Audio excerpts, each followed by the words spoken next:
too many times we're focused on short-term things. And so I want to bring to the stage tonight, good brother, good brother, Labronze Sanderson. Labronze Sanderson. Labronze, I want to give you the stage, sir. If you would be so kind, uh, can you please, first of all, give us an introduction, talk to us about yourself, your background, um, and just where you're coming from before we start our interview. Well, first of all, thank you guys for having me here, especially Ryan. I've been communicating with you all week, it seems like, and the pastor and the cloth that I come from is my dad. I don't know if it's good. He's a Cowboys fan, but I'll let him slide. I'll let him slide with that. But I appreciate you guys having me for one. But two, so just quickly, obviously, sports that's a huge part of my life. I think it creates good discipline as a kid.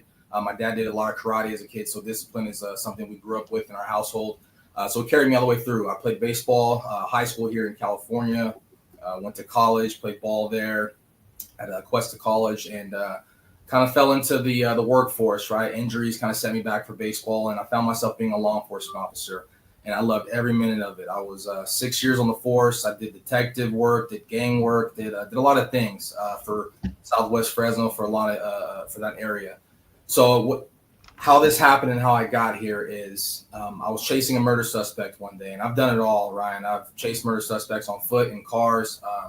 I've been in shootings on duty. I've been through a lot on duty. Wow. A lot. And having to come home and lay next to, my wife, and at the time it's a lot, right? So chasing a murder suspect, tore my ACL.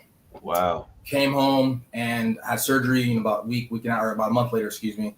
And my question to myself was, now what?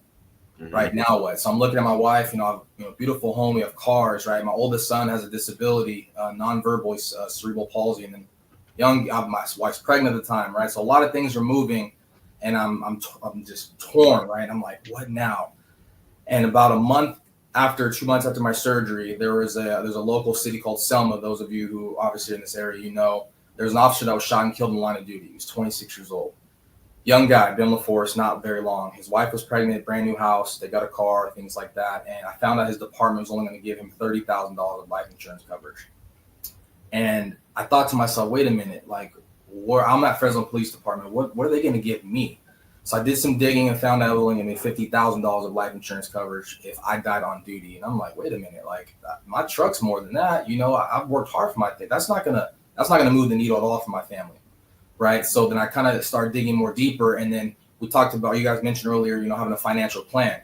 When I got into the force, it was just, dump all your money into the 401k. There was no financial plan. That's all they told me.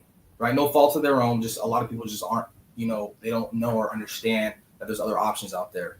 So I called my best friend, Julio Ponce, and I said, hey, I was like, do you know anybody in the financial world? How about that guy, Corey? He's actually one of my mentors. That's taught me a lot of which I know. Talk with Corey, and I got my whole house taken care of, got everything in order. Everything. I'm talking life insurance, my finances, right? Having a plan, having a future plan, college plans for my youngest son, who's 19 months today, or not today, almost today.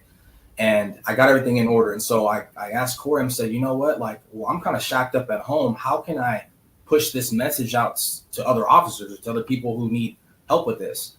And Corey gave his time, his blessing, with Bible study, things like that together. And he was able to teach me from ground up everything I need to know about the financial world. And that's how I got here today. Wow. That's awesome. That's an awesome story. You told me it was a story, but you didn't tell me all that, man. I had to say the details for everybody else. I had to say details for everybody